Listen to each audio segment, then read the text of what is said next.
आपने अक्सर बहुत से लोगों को या इवन अपने दोस्तों को ये कहते हुए सुना होगा कि यार मैं अपना पैसा म्यूचुअल फंड में इन्वेस्ट नहीं करता हूँ, मैं तो अपना पैसा डायरेक्टली स्टॉक्स में इन्वेस्ट करना प्रेफर करता हूँ। और ये सुन के आपको भी लगता होगा कि यार ये बंदा भी स्टॉक्स में इन्वेस्ट कर रहा है, वो बंदा भी डायरेक्टली स्टॉक्स में इन्वेस्ट कर रहा है, तो मैं अपना पैसा म्यूचुअल फंड में इन्वेस्ट क्यों कर रहा हूँ। और देखा देखी में आप भी डायरेक्टली स्टॉक्स में इन्वेस्ट करने की सोच रहे होंगे या फिर ऑलरेडी स्टॉक्स में इन्वेस्ट कर चुके होंगे। अब इन स्टॉक्स में आपको फायदा हो रहा है या नुकसान हो रहा है ये तो आप ही को पता होगा। लोग कहते हैं कि म्यूचुअल फंड्स में स्टॉक्स के मुकाबले कम रिटर्न्स मिलते हैं, वहां पर एक्सपेंसेस भी ज्यादा हाई होते हैं, कमीशन भी पे करनी पड़ती है, एग्जिट लोड भी होता है, मतलब और भी बहुत सारी दूसरी बातें। तो क्या रियल में म्यूचुअल फंड्स में स्टॉक्स के मुकाबले कम रिटर्न्स मिलते हैं? क्या सही में म्यूचुअल फंड्स में अपना पैसा इन्वेस्ट करना आपके लिए एक खराब डिसीजन होगा और आपको भी अपना पैसा डायरेक्टली स्टॉक्स में ही इन्वेस्ट कर देना चाहिए? क्यों ये जो एक्सपीरियंस इन्वेस्टर्स होते हैं ये कभी भी म्यूचुअल फंड को चूज नहीं करते हैं, ये अपना पैसा डायरेक्टली स्टॉक्स में ही इन्वेस्ट करते हैं? इन्हीं सब चीजों के बारे में आज के इस वीडियो में हम बात करेंगे, तो आइए जल्दी स्टार्ट करते हैं। मेरा नाम है रंजन, आप देख रहे हैं योर एवरीडे गाइड। देखिए, डायरेक्टली स्टॉक्स में अपना पैसा इन्वेस्ट करना ऑब्वियसली एक टॉप लेवल की चॉइस है, एक टॉप लेवल ऑप्शन है, क्योंकि जैसा कि इस मार्केट का नाम है स्टॉक मार्केट, यानी कि सब कुछ यहाँ पर स्टॉक्स के आसपास ही चलता है। अगर हम राकेश झुंझुनवाला की बात करते हैं या फिर वॉरेन बफे की बात करते हैं, सोचिए अगर ये लोग अपना पैसा स्टॉक्स में इन्वेस्ट करने के बजाय अगर म्यूचुअल फंड्स में इन्वेस्ट कर रहे होते तो मेरे ख्याल से आप में से किसी ने भी आज तक इनका नाम ना सुना होता। तो स्टॉक्स में अपना पैसा इन्वेस्ट करना कंप्लीटली एक इन्वेस्टर की अपनी चॉइस है, उसकी रिसर्च है, उसकी नॉलेज और उसका टाइम डेडिकेशन है जितना वो स्टॉक मार्केट को दे पाता है। और भी बहुत सारे दूसरे फैक्टर्स हैं जिनमें रिस्क एक बहुत बड़ा फैक्टर होता है, विच इज फाइन। ये चीजें ऐसे ही काम करती हैं और ये चीजें ऐसे ही काम करती रहेंगी। मैं ऑलरेडी इन सभी चीजों के बारे में अपनी इस वाली वीडियो में बात कर चुका हूं। अगर आपने वीडियो नहीं देखी है तो इस वीडियो को आप देख सकते हैं। तो एक तरह से आज की जो ये वीडियो है, इस वीडियो में हमें मेनली ये देखना है कि अगर आप म्यूचुअल फंड में अपना पैसा इन्वेस्ट करते हैं या फिर डायरेक्टली स्टॉक्स में अपना पैसा इन्वेस्ट करते हैं तो डिफरेंस कहां कहां पर आ जाता है, कौन कितना रिस्की है और क्या क्या फैक्टर्स बीच में आ जाते हैं। और मेन चीज ये है कि यहाँ पर आपके लिए क्या अच्छा है। तो एक काम करते हैं, आज के इस वीडियो को थोड़ा सा इंटरेस्टिंग बनाने के लिए हम यहाँ पर स्टॉक्स और म्यूचुअल फंड के बीच में एक गेम खेलेंगे। एक तरफ होंगे स्टॉक्स और दूसरी तरफ होंगे म्यूचुअल फंड्स, और मेरे पास यहाँ पर टोटल 15 पैरामीटर्स हैं जिनके बेसिस पे हम ये गेम खेलने वाले हैं। और हम ये देखेंगे कि इन 15 पैरामीटर्स में इन दोनों में से कौन कितना खरा उतरता है और आज के इस वीडियो का विनर कौन बनेगा। ये गेम बिल्कुल अनबायस्ड होगा और मेरा यहाँ पर कोई भी पर्सनल ओपिनियन नहीं होगा। और ऑब्वियसली क्योंकि ये गेम है और ये गेम है स्टॉक्स और म्यूचुअल फंड के बीच में, तो यहाँ पर हमें एक विनर तो चूज करना ही होगा। आज के वीडियो सिर्फ और सिर्फ आपका नजरिया बनाने के लिए है, आपकी नॉलेज के लिए है, जिससे कि आप इन दोनों ही ऑप्शंस को सही तरीके से समझ पाएं। ये म्यूचुअल फंड है और ये स्टॉक्स हैं और हमारी पार्टी हो रही है। तो आइए स्टार्ट करते हैं। तो इससे पहले कि हम आगे बढ़े, हम सबसे पहले ये जान लेते हैं कि व्हाट इज व्हाट, यानी कि स्टॉक्स क्या होते हैं और म्यूचुअल फंड्स क्या होते हैं। तो सबसे पहले अगर हम बात करते हैं स्टॉक्स की, तो जब भी कोई कंपनी स्टॉक मार्केट पे लिस्ट होती है तो उस कंपनी का अपना एक स्टॉक होता है, उस स्टॉक का एक नाम होता है और उस स्टॉक की एक कीमत होती है। जैसे जैसे भी बायर्स अपना पैसा इस स्टॉक में लगाते चले जाएंगे, इस स्टॉक की कीमत बढ़ती चली जाएगी, और जब भी बायर्स अपना पैसा इस स्टॉक से बाहर निकालेंगे, इस स्टॉक की वैल्यू उस हिसाब से कम होती चली जाएगी। तो जब भी आपको किसी भी कंपनी का स्टॉक बाय करना होगा, आपको उसे इंडिविजुअली बाय करना पड़ेगा।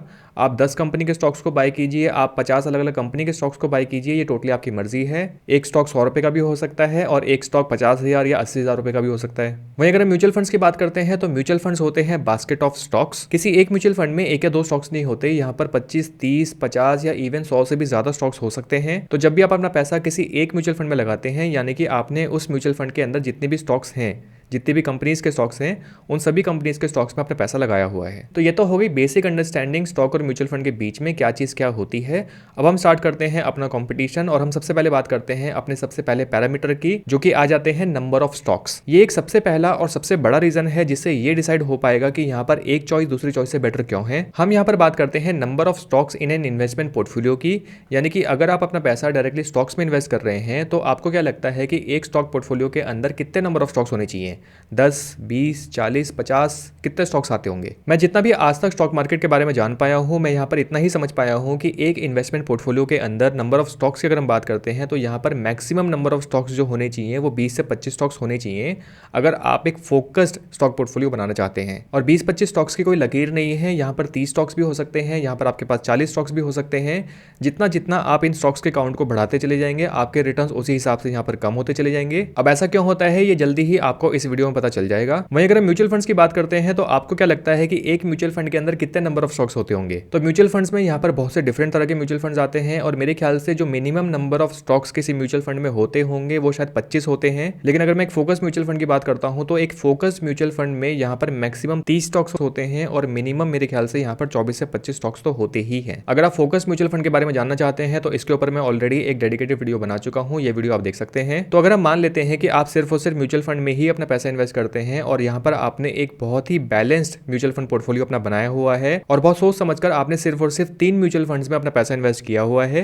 एक म्यूचुअल फंड लार्ज कैप से आता है, दूसरा म्यूचुअल फंड मिड कैप का है और तीसरा म्यूचुअल फंड स्मॉल कैप का है। ये 3 म्यूचुअल फंड्स आपके पास हैं। तो अगर हम यहाँ पर ओवरऑल म्यूचुअल फंड्स में जितने भी नंबर ऑफ स्टॉक्स हैं, अगर हम इसका काउंट निकाल के देख लेते हैं, यानी कि लार्ज कैप में कितने स्टॉक्स हैं, आपके पास मिड कैप में कितने स्टॉक्स हैं और स्मॉल कैप में कितने स्टॉक्स हैं। तो अगर मैं एवरेजली किसी भी लार्ज कैप म्यूचुअल फंड की बात करता हूं तो मेरे ख्याल से ऑन एन एवरेज एक लार्ज कैप म्यूचुअल फंड के अंदर लगभग 37 या 40 म्यूचुअल फंड्स तो होते हैं। अगर हम किसी मिड कैप म्यूचुअल फंड की बात करते हैं तो अगर मैं यहाँ पर कम से कम स्टॉक्स की बात करता हूं तो एक मिड कैप म्यूचुअल फंड में आपको यहाँ पर 45 से 50 स्टॉक्स तो मिल जाएंगे। और अगर हम बात करते हैं स्मॉल कैप म्यूचुअल फंड की, तो क्योंकि स्मॉल कैप एक बहुत बड़ा एरिया है तो यहाँ पर नंबर ऑफ स्टॉक्स थोड़े बढ़ जाते हैं, ऑलमोस्ट अराउंड 55 से 60 स्टॉक्स तो आपके पास आएंगे ही आएंगे। तो अगर मैं यहाँ पर तीनों ही कैटेगरी से मिनिमम नंबर ऑफ स्टॉक्स के काउंट लेके चलता हूँ, मान लेता हूँ कि आपके पास लार्ज कैप में जो म्यूचुअल फंड है उसके अंदर 37 स्टॉक्स हैं, आपके पास जो मिड कैप म्यूचुअल फंड है उसके अंदर 49 स्टॉक्स हैं और जो आपके पास स्मॉल कैप म्यूचुअल फंड है उसमें 57 स्टॉक्स हैं। तो 37 प्लस 49 प्लस 57 यहाँ पर टोटल काउंट हो जाता है 143 स्टॉक्स का। और ऑब्वियसली ये जो म्यूचुअल फंड्स हैं इनके बीच में कुछ कुछ कंपनीज की ओवरलैपिंग भी होंगी, तो कुछ स्टॉक्स ऐसे होंगे जो कि ओवरलैप कर रहे होंगे। ऑल्दो मैंने यहाँ पर एग्जांपल के लिए 3 डिफरेंट कैटेगरी ली है, लार्ज कैप लिया है, मिड कैप लिया है, स्मॉल कैप लिया है, लेकिन फिर भी यहाँ पर इनके बीच में थोड़ा बहुत ओवरलैप तो जरूर होगा। तो अगर हम एक बहुत बड़ा ओवरलैप लेके चलते हैं, मान लेते हैं कि आपके पास जितने भी म्यूचुअल फंड्स हैं उन म्यूचुअल फंड्स में जो टोटल 143 स्टॉक्स हैं इनके बीच में ओवरलैप काफी ज्यादा है और इन 143 स्टॉक्स में से अगर मैं मान लेता हूं कि 43 स्टॉक्स जो हैं ये ओवरलैपिंग है, यानी कि ये जो 43 स्टॉक्स हैं ये तीनों के बीच में रिपीट हो रहे हैं और अगर मैं इनको यहां से हटा देता हूं तो यहां पर जो नंबर ऑफ स्टॉक्स आपके पास आ जाते हैं वो आ जाते हैं 100 स्टॉक्स। तो 100 स्टॉक्स तो मैं यहां पर बहुत कम लेके चल रहा हूं। इनफैक्ट जो 3 म्यूचुअल फंड्स मैंने आपको बताए हैं एक पोर्टफोलियो के अंदर, ये भी मैं बहुत कम अज्यूम करके चल रहा हूं। मुझे पता है कि आपके पास 3 से ज्यादा ही म्यूचुअल फंड्स होंगे। मेजरली लोग जो है 5, 10 या इवन 15 म्यूचुअल फंड्स के अंदर भी अपना पैसा इन्वेस्ट कर देते हैं, यानी कि वो तो एक तरह से पूरी स्टॉक मार्केट ही बाय कर लेते हैं। लेकिन फिर भी अगर हम कम से कम सोचने की बात करते हैं तो एक तरफ जो स्टॉक पोर्टफोलियो है मैं कह रहा हूं कि उसके अंदर 20 से 25 या मैक्सिमम 30 स्टॉक्स होने चाहिए। वहीं अगर आप म्यूचुअल फंड्स में अपना पैसा इन्वेस्ट कर देते हैं तो यहाँ पर आपके पास 100 या 100 से भी ज्यादा स्टॉक्स आ जाते हैं। तो खुद सोचिए कि यहाँ पर जो आपको रिटर्न्स मिलने वाले हैं वो रिटर्न्स आपको ज्यादा बेटर कहां से मिलने वाले हैं। अगर आपकी स्टॉक पिकिंग अच्छी है तो आपको 20-25 स्टॉक से ज्यादा अच्छे रिटर्न्स मिलने वाले हैं, या फिर अगर आप म्यूचुअल फंड में इन्वेस्ट करते हैं तो 100 या 150 स्टॉक से आपको ज्यादा रिटर्न्स मिलने वाले हैं। ऑब्वियसली यहाँ पर जो आपको ज्यादा रिटर्न्स देखने को मिलेंगे वो स्टॉक से ही देखने को मिलेंगे, अज्यूमिंग कि आपकी स्टॉक पिकिंग ज्यादा अच्छी है, क्योंकि यहाँ पर जो आपका इन्वेस्टमेंट पोर्टफोलियो है ये एक फोकस्ड इन्वेस्टमेंट पोर्टफोलियो बन जाता है। वहीं अगर हम म्यूचुअल फंड्स की बात करते हैं तो ऑब्वियसली यहाँ पर आपका पोर्टफोलियो जो है वो थोड़ा सा ओवर डाइवर्स हो जाता है, आपके पास ज्यादा नंबर ऑफ स्टॉक्स आ जाते हैं और सभी स्टॉक्स का अगर आप एवरेज निकालेंगे तो यहाँ से आपको रिटर्न्स भी कम ही देखने को मिलेंगे। मतलब ऑब्वियसली यहाँ पर जो एक पॉइंट आ जाता है वो रिस्क का भी आ जाता है, जिसके बारे में हम आगे चल के बात करेंगे। लेकिन अगर मैं यहाँ पर सबसे पहले वाले पॉइंट की बात करता हूँ तो हमारे सबसे पहले पॉइंट का जो विनर बन जाता है वो बन जाता है इंडिविजुअल स्टॉक्स, क्योंकि जैसे कि मैंने आपको कहा कि यहाँ पर आपका पोर्टफोलियो जो है वो एक फोकस्ड पोर्टफोलियो होता है। तो पहले पॉइंट के जो विनर है वो है स्टॉक्स, तो मैं यहाँ पर एक पॉइंट जो है वो स्टॉक्स को दे देता हूँ। सेकंड पॉइंट हमारे पास आ जाता है रिस्क का। तो जैसे कि मैं अभी थोड़ी देर पहले बात कर ही रहा था कि अगर आप स्टॉक्स में अपना पैसा इन्वेस्ट करते हैं तो वहाँ पर आपका एक फोकस पोर्टफोलियो बनता है, लेकिन वहाँ पर आपका रिस्क हाई होता है। वहीं अगर आप म्यूचुअल फंड में अपना पैसा इन्वेस्ट करते हैं तो वहाँ पर आपको थोड़ा सा ओवर डाइवर्सिफिकेशन मिल जाता है, लेकिन यहाँ पर आपका जो रिस्क है वो रिस्क कम हो जाता है, क्योंकि अगर यहाँ पर एक कंपनी अच्छा परफॉर्मेंस नहीं दे रही होगी तो दूसरी कंपनी अच्छा परफॉर्मेंस दे रही होगी तो वो उसको बैलेंस कर देगी, तीसरी कंपनी परफॉर्मेंस नहीं दे रही होगी तो चौथी दे रही होगी तो वो उसको बैलेंस कर देगी। तो इस तरीके से आपको जो रिस्क है वो यहाँ पर बैलेंस रहता है, बहुत हाई रिस्क में आप नहीं रहते हैं। तो सेकंड पॉइंट के जो विनर है वो ऑब्वियसली यहाँ पर म्यूचुअल फंड ही होंगे, क्योंकि म्यूचुअल फंड्स में जो आपका रिस्क है वो रिस्क कम रहता है। तो मैं यहाँ पर एक पॉइंट म्यूचुअल फंड को देता हूँ। तीसरी चीज आ जाती है डाइवर्सिफिकेशन की। इसके बारे में भी हम पहले और दूसरे पॉइंट में बात कर चुके हैं। म्यूचुअल फंड में डाइवर्सिफिकेशन आपका ज्यादा होता है, ओवर डाइवर्सिफिकेशन होता है मैं जानता हूँ, लेकिन एटलीस्ट यहाँ पर आपको डाइवर्सिफिकेशन बहुत ज्यादा मिल जाता है। आप लार्ज कैप में इन्वेस्ट करेंगे तो भी आपको डाइवर्सिफिकेशन मिलेगा, आप मिड कैप में स्मॉल कैप में इन्वेस्ट करेंगे तब भी आपको यहाँ पर हर तरह की कंपनीज मिल जाएंगी, फिर चाहे वो फार्मा सेक्टर हो, वो फाइनेंस सेक्टर हो, वो आईटी सेक्टर हो या एफएमसीजी सेक्टर हो, आपको यहाँ पर हर सेक्टर का डाइवर्सिफिकेशन मिल जाता है। वहीं अगर हम इंडिविजुअल स्टॉक्स की बात करते हैं तो यहाँ पर बहुत प्रिसाइजली आपको बहुत सही तरीके से स्टॉक पिकिंग करनी होगी, जिससे कि यहाँ पर जो आपको डाइवर्सिफिकेशन है वो डाइवर्सिफिकेशन भी अच्छा मिल जाए, आपका पोर्टफोलियो ओवर डाइवर्सिफाइड ना हो, नंबर ऑफ स्टॉक्स आपके इंक्रीज ना करें। तो यहाँ पर आपको हर चीज बहुत ध्यान से देखनी पड़ेगी। तो डाइवर्सिफिकेशन पॉइंट ऑफ व्यू से जैसे कि मैं पहले और दूसरे पॉइंट में समझ पाया हूँ, शायद आप भी इस चीज को समझ पाए होंगे कि म्यूचुअल फंड जो है वो आपके लिए एक बेटर चॉइस है, क्योंकि वहां पर आपको एक या दो म्यूचुअल फंड में इन्वेस्ट करने से ही एक अच्छा डाइवर्सिफिकेशन मिल जाता है। तो हमारा जो थर्ड पॉइंट है डाइवर्सिफिकेशन वाला पॉइंट, इस पॉइंट का विनर भी मैं यहाँ पर बनाता हूँ म्यूचुअल फंड को, और मैं म्यूचुअल फंड को यहाँ पर एक पॉइंट और देता हूँ। चौथा पॉइंट हमारे पास आ जाता है इन्वेस्टर्स कंट्रोल। तो अगर हम स्टॉक में इन्वेस्ट करने की बात करते हैं तो स्टॉक्स में इन्वेस्ट करते वक्त यहाँ पर आपका पूरा कंट्रोल होता है। आप चूज करते हैं कि स्टॉक में इन्वेस्ट करना है, आप चूज करते हैं कि स्टॉक में एग्जिट करना है, किस स्टॉक में कितना पैसा लगाना है, किस स्टॉक में कितना पैसा नहीं लगाना है, किस मार्केट सिनेरियो के हिसाब से आपको कितना पैसा किस स्टॉक में लगाना चाहिए, ये टोटल कंट्रोल एक इन्वेस्टर के हाथ में होता है, आपके हाथ में होता है। तो स्टॉक्स के केस में यहाँ पर आपको बेटर कंट्रोल मिलता है। वहीं अगर हम म्यूचुअल फंड की बात करते हैं तो अगर आप म्यूचुअल फंड में पैसा इन्वेस्ट कर रहे हैं, यानी कि आपके बिहाफ से जो आपका पैसा इन्वेस्ट कर रहा है वो कर रहा है फंड मैनेजर, तो यहाँ पर आपका कंट्रोल खत्म हो जाता है। यहाँ पर जो टोटल कंट्रोल आ जाता है वो एएमसी या फिर फंड मैनेजर के ऊपर आ जाता है। तो यहाँ पर फंड मैनेजर डिसाइड करते हैं कि मार्केट के रिस्क के हिसाब से, मार्केट सिनेरियो के हिसाब से कौन से स्टॉक में कितना पैसा इन्वेस्टर्स का जाना चाहिए। तो म्यूचुअल फंड के केस में यहाँ पर जो कंट्रोल है वो इन्वेस्टर्स के हाथ में नहीं होता, वो टोटल कंट्रोल फंड मैनेजर के हाथ में होता है। तो अगर मैं एक इन्वेस्टर्स कंट्रोल की बात करता हूँ तो इस पॉइंट ऑफ व्यू से मेरे ख्याल से यहाँ पर जो विनर बनता है वो बनता है स्टॉक्स। तो मैं यहाँ पर स्टॉक्स को एक पॉइंट यहाँ पर दे देता हूँ। पांचवा पॉइंट हमारे पास आ जाता है इन्वेस्टिंग नॉलेज का, यानी कि आपको स्टॉक्स में इन्वेस्ट करने के लिए या म्यूचुअल फंड में इन्वेस्ट करने के लिए कितनी नॉलेज की रिक्वायरमेंट है। तो अगर हम सबसे पहले स्टॉक्स की बात करते हैं तो ऑब्वियसली क्योंकि यहाँ पर स्टॉक पिकिंग करनी होती है मार्केट सिनेरियो के हिसाब से, कौन सा स्टॉक कितना परफॉर्म कर रहा है, उस कंपनी की बैलेंस शीट को देख के, उस कंपनी के कस्टमर बेस को देख के, फ्यूचर में वो कंपनी कितना ग्रो कर सकती है, मतलब बहुत सारे डिफरेंट पैरामीटर्स आते हैं, उसमें आपको ध्यान में रख के आपको यहाँ पर कंप्लीट नॉलेज गेन करनी पड़ेगी। उसके बाद ही आप किसी स्टॉक को पिक कर पाएंगे अपने पोर्टफोलियो में डालने के लिए। वहीं अगर मैं म्यूचुअल फंड की बात करता हूँ तो मेरे ख्याल से म्यूचुअल फंड बने ही सिर्फ उन लोगों के लिए हैं जिनके पास स्टॉक मार्केट की ज्यादा नॉलेज नहीं है, या फिर जो लोग स्टॉक मार्केट को ज्यादा समय नहीं दे पाते हैं। तो आप यहाँ पर एक्सपर्ट्स का सहारा लेके, यानी कि फंड मैनेजर का सहारा लेके आप अपना पैसा जो है म्यूचुअल फंड में इन्वेस्ट करते हैं। तो जो भी पैसा आप म्यूचुअल फंड में इन्वेस्ट कर रहे हैं वो पैसा आपके बिहाफ पे जो फंड मैनेजर हैं वो स्टॉक्स में लगाते हैं। किस स्टॉक को पिक करना है, कब पिक करना है, कैसे पिक करना है, ये सारा डिसीजन फंड मैनेजर का होता है। उसका झंझट आपको नहीं लेना होता और जो भी रिटर्न्स बदले मिलते हैं वो रिटर्न्स आपको पास ऑन कर दिए जाते हैं। तो अगर मैं इन्वेस्टिंग नॉलेज की बात करता हूं तो स्टॉक्स में आपको बहुत ज्यादा इन्वेस्टिंग नॉलेज चाहिए, म्यूचुअल फंड में आपको ज्यादा इन्वेस्टिंग नॉलेज की जरूरत नहीं है। तो पांचवें पॉइंट के जो क्लियर विनर हो जाते हैं वो हो जाते हैं म्यूचुअल फंड, क्योंकि यहाँ पर आपको इन्वेस्टिंग की नॉलेज भी कम चाहिए, आपको अपना कम समय यहाँ पर देना है और आप अपना पैसा इन्वेस्ट इजीली कर सकते हैं। सिक्स्थ पॉइंट हमारे पास आ जाता है ट्रांसपेरेंसी का। तो अगर हम स्टॉक्स की बात करते हैं तो अगर आप डायरेक्टली स्टॉक्स में अपना पैसा इन्वेस्ट कर रहे हैं तो यहाँ पर आपको एक कंप्लीट ट्रांसपेरेंसी मिलती है। आप देख सकते हैं कि कौन सा स्टॉक कितना परफॉर्म कर रहा है, कौन सा स्टॉक कल गिर सकता है, कौन सा स्टॉक कल उठ सकता है। अगर आपके पास नॉलेज है तो आप पहले ही ट्रेंड पैटर्न को देख के, अगर आपको समझ में आते हैं, उनको समझ के आप ये डिसाइड कर सकते हैं कि आपको स्टॉक में रहना है या वहां से एग्जिट कर जाना है। इनफैक्ट इसी ट्रांसपेरेंसी का फायदा उठा के बहुत से इन्वेस्टर स्विंग ट्रेडिंग भी करते हैं। आज स्टॉक बाय किया, एक हफ्ते बाद बेच दिया, एक हफ्ते बाद फिर से खरीदा, एक महीने बाद फिर से बेच दिया, तो यहाँ से जो है वो रिटर्न ज्यादा जनरेट कर पाते हैं।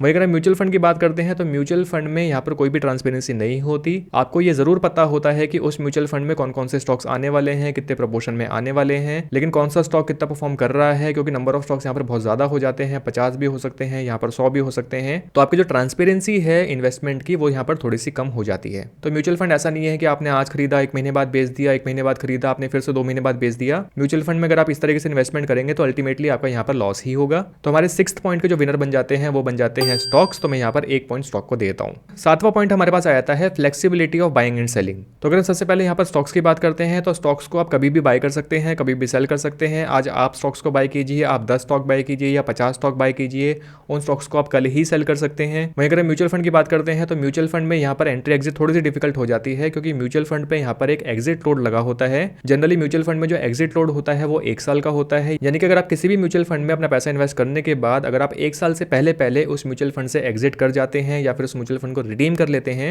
तो यहाँ पर आपको 1% का एग्जिट लोड पे करना पड़ेगा, जितने भी आपकी इन्वेस्टमेंट अमाउंट है। ऑल्दो स्टॉक्स की अगर हम बात करते हैं तो स्टॉक्स में भी बाइंग एंड सेलिंग के टाइम पे आपको ब्रोकरेज चार्ज पे करना पड़ सकता है, लेकिन ऐसी बहुत सी एप्स आ गई हैं जहां पर ब्रोकरेज चार्ज या तो बिल्कुल जीरो है या फिर बहुत कम है। तो म्यूचुअल फंड के मुकाबले जो स्टॉक्स में आपको एग्जिट के टाइम पे कुछ पैसा अगर पे करना पड़ता है तो वो बहुत कम पे करना पड़ता है। ये हो गई पहली बात। दूसरी चीज ये है कि कभी भी आप स्टॉक्स को सेल करते हैं तो स्टॉक्स को सेल करने के बाद जो पैसा है वो इंस्टेंटली आपको अपने अकाउंट में मिल जाएगा। अगर आप किसी पर्टिकुलर बैंक की सिक्योरिटी की ऐप को यूज करते हैं, मान लीजिए एक्सिस बैंक आप यूज करते हैं या फिर एसबीआई बैंक की आप सिक्योरिटी की ऐप को यूज करते हैं स्टॉक्स की बाइंग एंड सेलिंग के लिए, तो यहाँ पर आपको जो पैसा है वो इंस्टेंटली आपके अकाउंट में उसी वक्त मिल जाएगा जैसे ही आप स्टॉक को सेल करेंगे। जो थर्ड पार्टी ऐप्स होती हैं उनमें जब भी आप अपने स्टॉक्स को सेल करते हैं तो उसका पैसा आपको इंस्टेंटली नहीं मिलता। वहां पर जब आप ऐप में जाकर अपने पैसे को रिडीम करते हैं तो नेक्स्ट डे आपको पैसा मिल जाता है, लेकिन यहाँ पर जो मैक्सिमम वेट टाइम है वो अल्टीमेटली 1 डे का होता है। वहीं अगर मैं म्यूचुअल फंड की बात करता हूं तो म्यूचुअल फंड में अगर आप किसी भी म्यूचुअल फंड को कभी भी रिडीम करते हैं, अगर मैं इक्विटी म्यूचुअल फंड की बात करता हूं तो इक्विटी म्यूचुअल फंड में रिडीम्पशन की रिक्वेस्ट डालने के बाद वो पैसा आपको मिलता है 3 से 5 दिन के बीच में, कुछ केसेस में वो 7 से 10 दिन भी हो सकता है। तो एंट्री एग्जिट के पॉइंट से यहाँ पर जो एक पॉइंट मिल जाता है वो मिल जाता है स्टॉक्स को, क्योंकि एंट्री एग्जिट आपको स्टॉक्स के केस में काफी आसानी से मिल जाती है। 8वां पॉइंट हमारे पास आ जाता है इन्वेस्टिंग ऑप्शन का। तो अगर हम स्टॉक्स की बात करते हैं तो जैसे कि आप जानते ही हैं यहाँ पर स्टॉक्स के केस में 3 मार्केट कैप आ जाते हैं, large cap, mid cap, small cap. आपको इन तीनों ही कैटेगरी में जो भी स्टॉक्स आते हैं वो आपको इंडिविजुअली पिक करके बाय करने पड़ेंगे। इवन जो डिफरेंट सेक्टर्स हैं, जैसे आईटी सेक्टर है, एफएमसीजी सेक्टर है, फार्मा का सेक्टर है, फाइनेंस का सेक्टर है, इन सभी सेक्टर्स के जो अलग अलग स्टॉक्स हैं वो आपको अलग अलग पिक करके ऑब्वियसली बाय करने पड़ेंगे। वहीं अगर हम एक म्यूचुअल फंड की बात कर लेते हैं, और म्यूचुअल फंड में भी अगर मैं सिर्फ और सिर्फ एक लार्ज कैप फंड की बात कर लेता हूं, तो अकेले लार्ज कैप में ही अपना पैसा इन्वेस्ट करके आप अपने पोर्टफोलियो को डाइवर्स बना सकते हैं।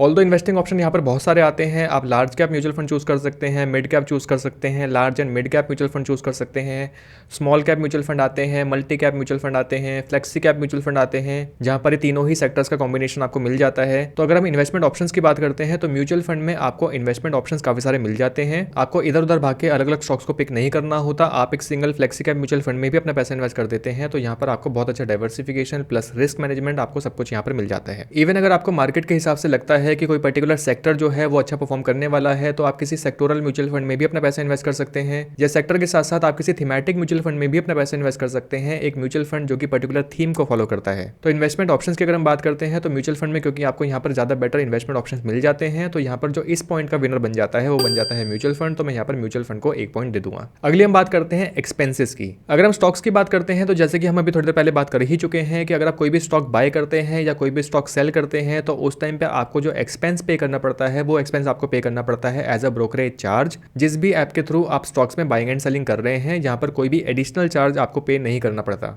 म्यूचुअल फंड के केस में यहाँ पर 2 एक्सपेंसेस आ जाते हैं। सबसे पहला एक्सपेंस आ जाता है एक्सपेंस रेशियो का, दूसरा एक्सपेंस आपके पास आ जाता है एग्जिट लोड का, अगर आप म्यूचुअल फंड को 1 साल से पहले एग्जिट करते हैं। एक्सपेंस रेशियो तो आपको लाइफ टाइम तक पे करना है, हर साल पे करना है। इनफैक्ट ये जो एक्सपेंस रेशियो होता है ये आपके रिटर्न्स में से हर रोज डिडक्ट होता है। तो एक्सपेंस रेशियो किसी म्यूचुअल फंड का 0.5% भी हो सकता है, 1% भी हो सकता है, 1.5% भी हो सकता है, डिपेंड करता है कि आपने किस म्यूचुअल फंड में अपना पैसा इन्वेस्ट किया है। तो जो भी एक्चुअल रिटर्न्स आपको म्यूचुअल फंड इन्वेस्टमेंट से मिलने चाहिए, यहाँ पर आपके रिटर्न्स जो है वो उस एक्सपेंस रेशियो की वजह से थोड़े से कम हो जाते हैं। प्लस जैसे कि मैंने आपको बताया कि अगर आप एग्जिट लोड के ड्यूरेशन के अंदर अंदर म्यूचुअल फंड को रिडीम कर देते हैं, तो वहां पर आपको 1%, 2% या जो भी एग्जिट लोड लगा हुआ है वो एग्जिट लोड भी पे करना पड़ता है। तो अगर हम एक्सपेंसेस के पॉइंट ऑफ व्यू से बात करते हैं, तो यहाँ पर जो आपको कम एक्सपेंसेस पे करने पड़ते हैं वो पे करने पड़ते हैं आपको स्टॉक्स में। तो इस पॉइंट का जो विनर है वो बन जाता है स्टॉक। तो मैं यहाँ पर स्टॉक को 1 पॉइंट और दे दूंगा। 10th पॉइंट हमारे पास आता है SIP का, यानी कि सिस्टमैटिक इन्वेस्टमेंट प्लान का। अगर हम सबसे पहले स्टॉक्स की बात करते हैं, तो स्टॉक्स के साथ परेशानी ये है कि स्टॉक्स में आप SIP स्टार्ट नहीं कर सकते। स्टॉक्स को आपको इंडिविजुअली पर्टिकुलर इंटरवल के बाद बाय करना पड़ेगा।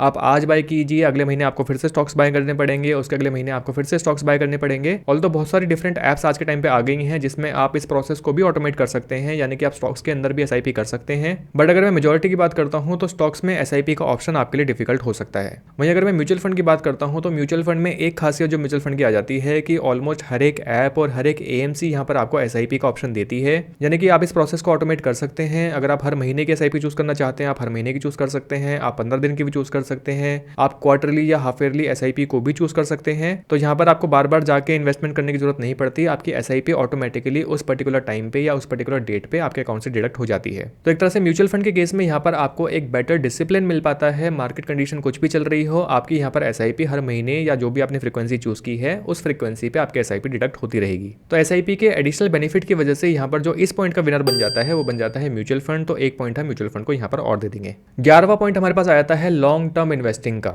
वैसे तो आप स्टॉक्स और म्यूचुअल फंड दोनों में ही बहुत लंबे समय के लिए अपनी इन्वेस्टमेंट्स कर सकते हैं। आपने आज स्टॉक बाय कर लिए, जरूरी नहीं कि आपको उनको कल सेल करना है या 1 साल के बाद आपको सेल करना है।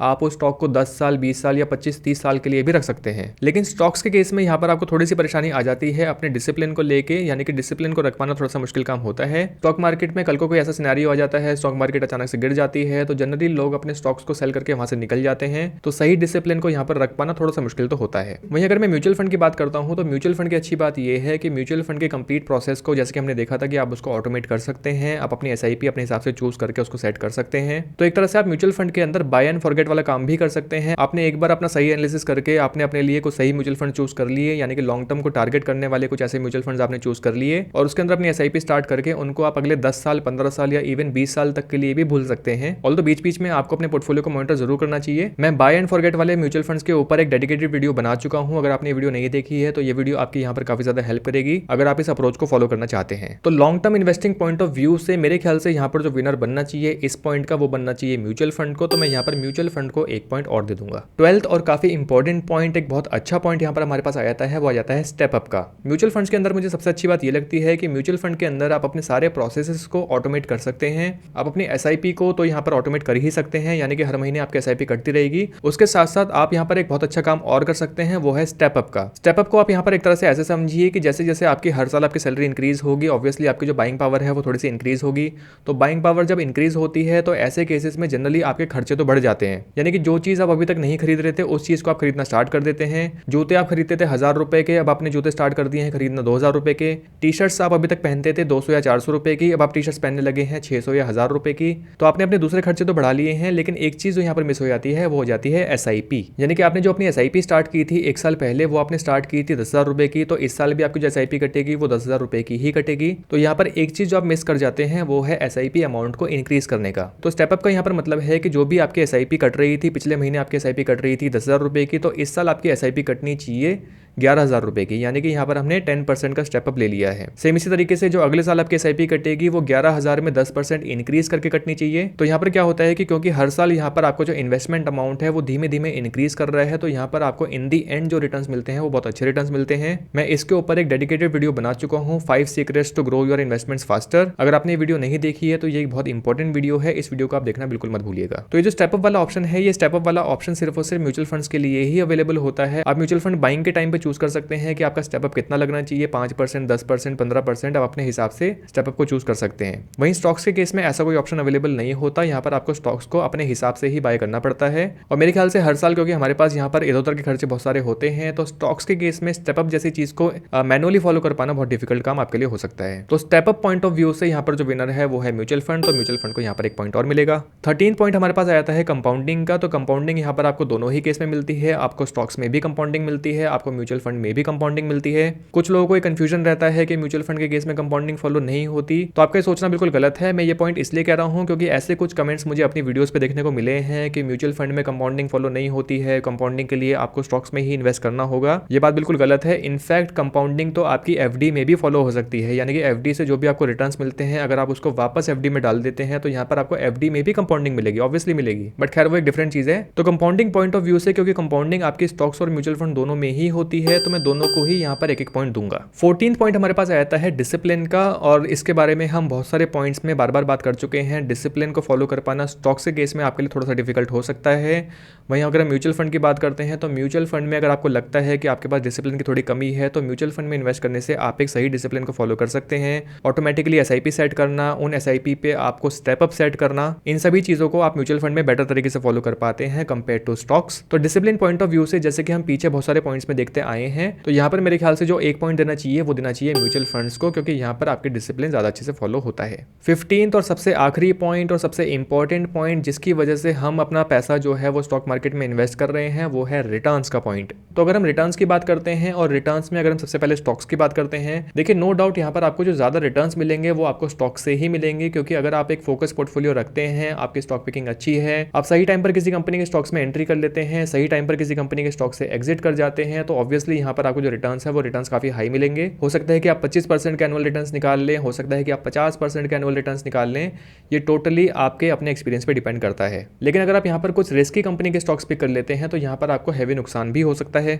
वहीं अगर मैं म्यूचुअल फंड की बात करता हूँ तो म्यूचुअल फंड में आपको यहाँ पर बिल्कुल पीस ऑफ माइंड मिलता है, यहाँ पर आपको ज्यादा दिमाग नहीं लगाना होता, आपकी तरफ से जो दिमाग लगाते हैं वो लगाते हैं फंड मैनेजर, और फंड मैनेजर्स को क्योंकि म्यूचुअल फंड की परफॉर्मेंस दिखानी होती है, उनको प्रूव करना होता है, ज्यादा रिटर्न्स अगर वो जनरेट कर पाएंगे उसी की वजह से उनको नए बायर्स मिलेंगे। तो म्यूचुअल फंड में बिना ज्यादा सिरदर्दी के, बिना झंझट के, अगर आप वेरी लॉन्ग टर्म को टारगेट करते हैं तो वेरी लॉन्ग टर्म में आप 12 से 15% के रिटर्न जनरेट कर सकते हैं। अगर आपकी स्टॉक पिकिंग अच्छी है, आपका एक्सपीरियंस अच्छा है, तो आप स्टॉक से ज्यादा रिटर्न जनरेट कर पाएंगे। अगर आपकी स्टॉक पिकिंग खराब है, आपका ज्यादा एक्सपीरियंस नहीं है, तो स्टॉक्स में इन्वेस्ट करके यहाँ पर आपको काफी ज्यादा नुकसान हो सकता है। वहीं अगर मैं म्यूचुअल फंड की बात करता हूँ तो अगर आपका एक्सपीरियंस थोड़ा सा कम है, आप स्टॉक मार्केट को ज्यादा समय नहीं दे पाते हैं, आपके पास इतना टाइम नहीं है, तो म्यूचुअल फंड से रिटर्न जनरेट करना आपके लिए ज्यादा बेटर रहेगा। आपको नुकसान हो, आपने जो पैसा इन्वेस्ट किया है वही चला जाए, उससे बेटर है कि आपको यहाँ पर कुछ ना कुछ रिटर्न्स मिलते रहें। तो एक एक पॉइंट मैं यहाँ पर दोनों को ही दूंगा। तो दोस्तों ये जो 15 पॉइंट्स हमने इस वीडियो में डिस्कस किए हैं, इस 15 पॉइंट के बेसिस पे जो यहाँ पर हमारे पास विनर निकल के आ रहा है वो आ रहा है म्यूचुअल फंड, क्योंकि म्यूचुअल फंड को हमने यहाँ पे दिए हैं टोटल 10 पॉइंट और स्टॉक्स को हमने दिए हैं यहाँ पे टोटल 7 पॉइंट। अब हम आ जाते हैं इस वीडियो के फाइनल कंक्लूजन पे। मुझे ऐसी पूरी उम्मीद है कि जो भी पॉइंट्स हमने इस वीडियो में डिस्कस किए हैं, इन टोटल 15 पॉइंट्स के बेसिस पे जो भी हमने बातें की हैं, जो भी डिटेल मैंने आप लोगों के साथ शेयर की है, उन डिटेल्स के हिसाब से मैंने जो पॉइंट्स का एलोकेशन है म्यूचुअल फंड और स्टॉक्स के बीच में वो सही किया होगा, और जो इन दी एंड हमारे पास यहाँ पर जो विनर निकल के आया है वो आया है म्यूचुअल फंड। तो अगर मैं ऑनेस्टली बताऊं, और जैसे कि मैंने इस वीडियो को स्टार्ट करने से पहले आप लोगों से कहा था कि इस वीडियो के जरिए मैं सिर्फ और सिर्फ आपका एक नजरिया बनाना चाहता हूं, जिससे कि आप इन दोनों ही ऑप्शंस को ठीक से समझ पाएं। अगर आपको लगता है कि आपकी स्टॉक पिकिंग अच्छी है, आप उसमें कॉन्फिडेंट हैं और आपको लगता है कि आप लॉन्ग टर्म में सही डिसिप्लिन को फॉलो करके स्टॉक्स में इन्वेस्टमेंट्स लगातार कर सकते हैं, तो आप स्टॉक्स को अपने लिए चूज कीजिए। अगर आप बिगिनर हैं, आपके पास स्टॉक मार्केट का ज्यादा एक्सपीरियंस नहीं है, या फिर अगर आप कंजर्वेटिव अप्रोच लेके चलना चाहते हैं, आप अगर डरते हैं कि कहीं स्टॉक मार्केट में अपना पैसा इन्वेस्ट करके आप वो सारा पैसा गवा ना बैठे,